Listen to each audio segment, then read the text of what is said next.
Hi friends, कैसे हैं आप लोग। उम्मीद करते हैं बहुत ही अच्छे होंगे। दोस्तों, आज आप लोगों के बीच में नीट ओ लेवल कोर्स का एक बहुत ही महत्वपूर्ण भाग लेके आया हूँ। जी हाँ दोस्तों, ये भाग 4 है और इसका विषय है दोस्तों programming and problem solving through Python. दोस्तों, आप लोग जानते होंगे कि जो ओ लेवल का कोर्स होता है उसमें जो तीसरा पेपर होता है उसे M3R5 के नाम से जाना जाता है।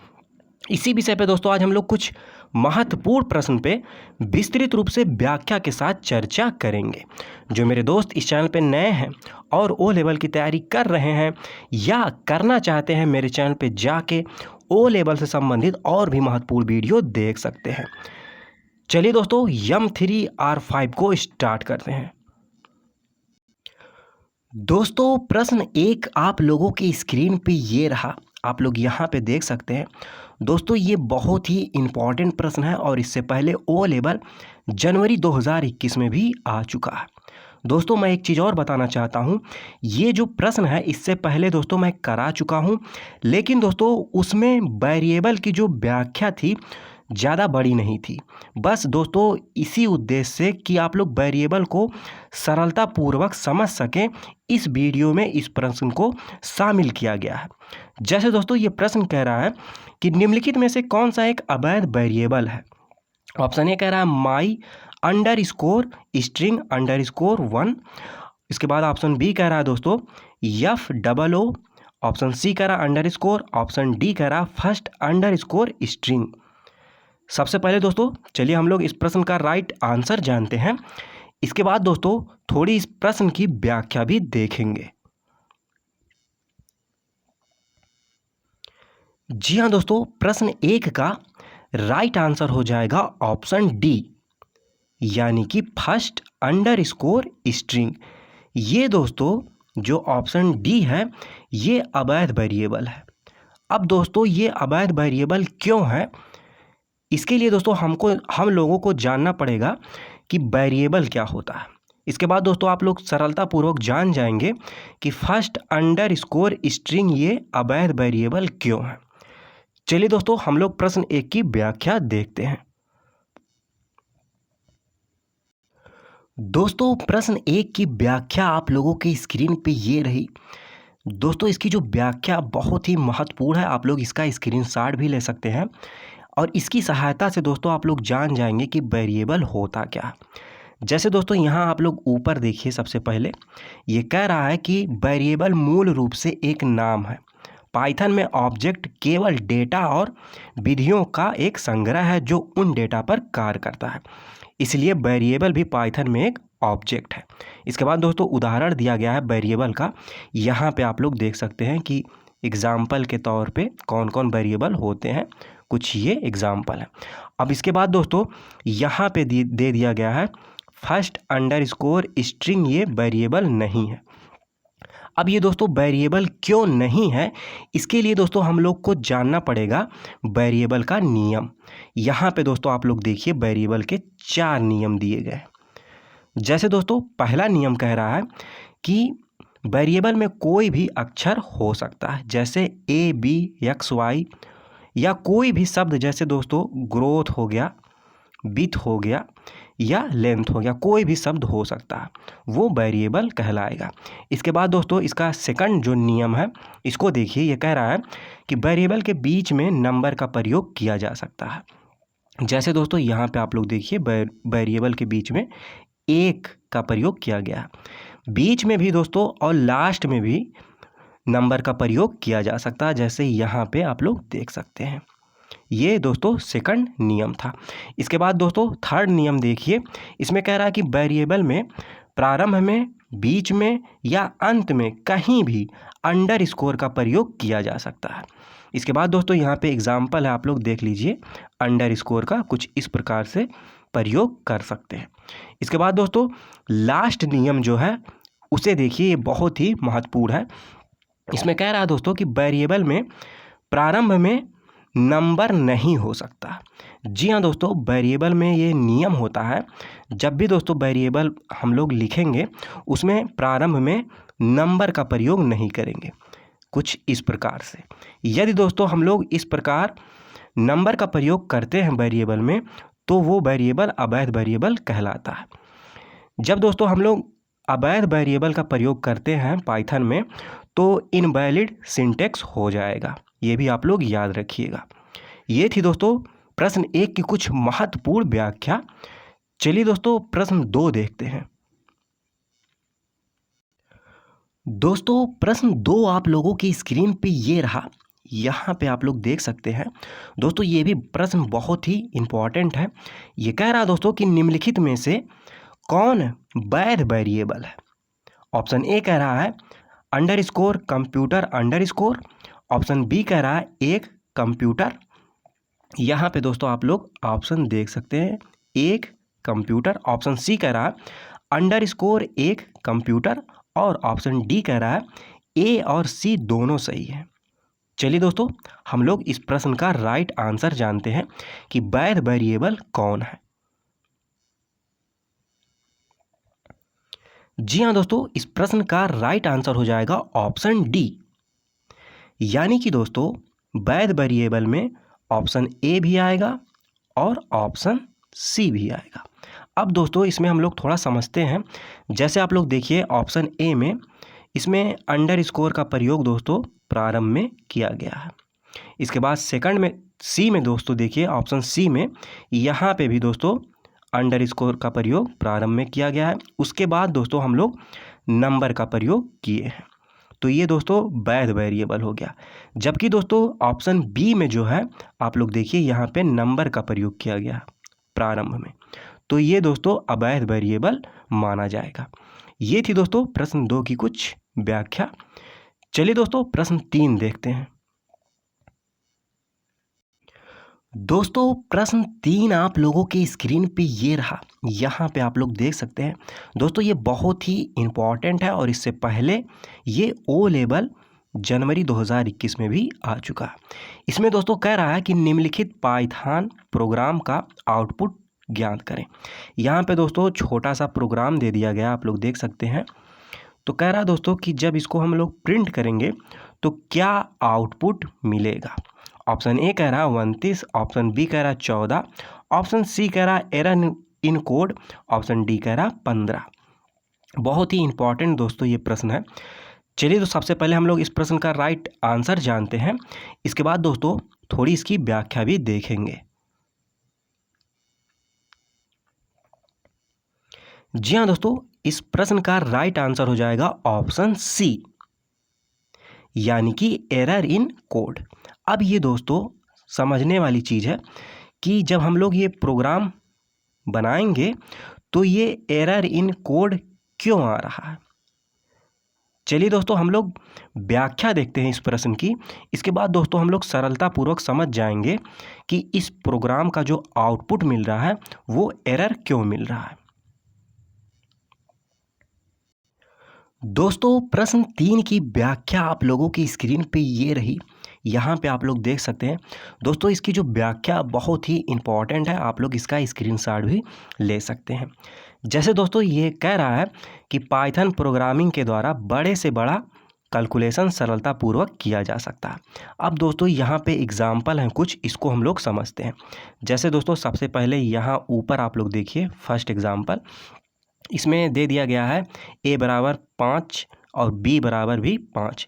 एक चीज़ और दोस्तों मैं बताना चाहता हूँ, ये जो a b दिया है दोस्तों इसी को वेरिएबल कहा जाता है, आप लोग याद रखिएगा, यही वेरिएबल है। इसके बाद दोस्तों आगे इसकी हम लोग समझते हैं। जैसे दोस्तों a बराबर 5 दे दिया है और b बराबर दे दिया है 5। अब प्रिंट करना है दोस्तों a प्लस b। जब भी दोस्तों हम लोग प्रिंट करेंगे उससे पहले प्रोग्राम को सेव करते हैं, यानी कि दोस्तों इसका शॉर्टकट की होता है Ctrl+S।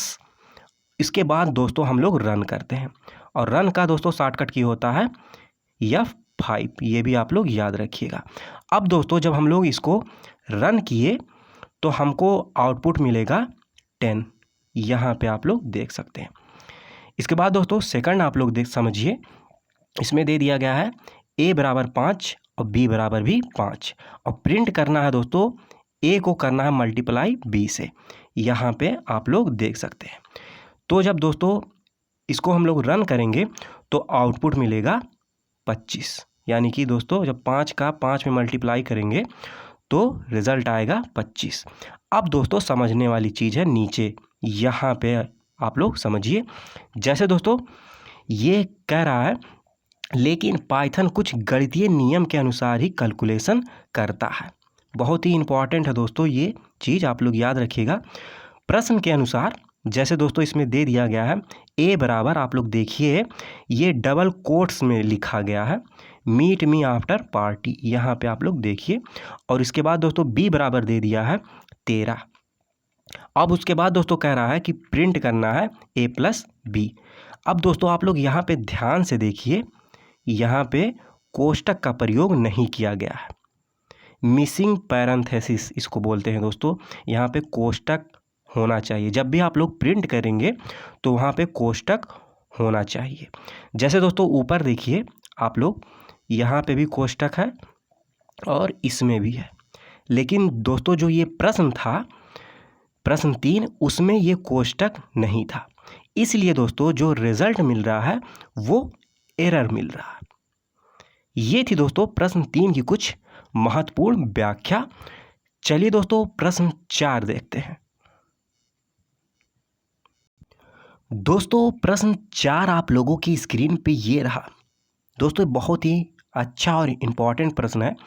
ये कह रहा दोस्तों कि निम्नलिखित पाइथन प्रोग्राम का आउटपुट ज्ञात करें। इसमें दोस्तों दे दिया गया है प्रोग्राम, आप लोग देख सकते हैं यहाँ पे ए बराबर 10 दे दिया है दोस्तों, बी बराबर दे दिया 5, सी बराबर 15 और प्रिंट करना है कुछ इस प्रकार से। तो चलिए सबसे पहले दोस्तों हम लोग जानते हैं इसका आंसर क्या होगा, फिर इसके बाद दोस्तों थोड़ा इस पर चर्चा भी करेंगे। जी हाँ दोस्तों, प्रश्न 4 का राइट आंसर हो जाएगा ऑप्शन बी। यानी कि दोस्तों जब प्रिंट करेंगे इसको हम लोग तो आउटपुट मिलेगा 1। अब दोस्तों ये 1 कैसे मिल रहा है इसको भी हम लोग समझ लेते हैं। जैसे दोस्तों यहाँ पे दे दिया गया है ए प्लस बी, आप लोग देखिए, यानी कि दोस्तों ए और बी को जोड़ना है। अब यहाँ पे दोस्तों आप लोग देखिए ए बराबर दे दिया है 10 और बी बराबर दे दिया है 5। अब दोस्तों जब हम लोग ए प्लस बी को जोड़ेंगे तो आएगा कितना, 15। अब ये दोस्तों 15 आ गया। अब देखिए यहाँ पे दोस्तों सी दिया है, यानी कि दोस्तों जो सी का मान है 15, यहाँ पे आप लोग देख सकते हैं, उससे भाग करना है। यानी कि दोस्तों जब 15 को 15 से भाग करेंगे तो आएगा कितना, 1। यही दोस्तों इस पाइथन प्रोग्राम का आउटपुट होगा। चलिए दोस्तों नेक्स्ट प्रश्न देखते हैं। दोस्तों प्रश्न 5 आप लोगों की स्क्रीन पे ये रहा, आप लोग यहाँ पे देख सकते हैं। दोस्तों ये बहुत ही इम्पॉर्टेंट प्रश्न है और इससे पहले ओ लेवल जनवरी 2021 में आ चुका है। ये प्रश्न दोस्तों बी पार्ट में आया था, यानी कि दोस्तों जो लिखने वाला सेकंड पार्ट होता है उसमें ये प्रश्न आया था। ये प्रश्न दोस्तों कह रहा है पाइथन में मेमोरी का प्रबंधन कैसे किया जाता है, उस उपकरण का नाम दे जो बग्स का पता लगाने में मदद करता है या स्थैतिक विश्लेषण करता है। ये था दोस्तों कुछ प्रश्न और इसका दोस्तों आंसर है, बहुत ही इम्पॉर्टेंट है, आप लोग इसे देख लीजिए, आप लोग इसका स्क्रीनशॉट भी ले सकते हैं। जैसे दोस्तों इसका आंसर होगा पाइथन में मेमोरी मैनेजमेंट में एक प्राइवेट हीप शामिल है जिसमें पाइथन के सभी ऑब्जेक्ट्स और डेटा स्ट्रक्चर्स मौजूद है।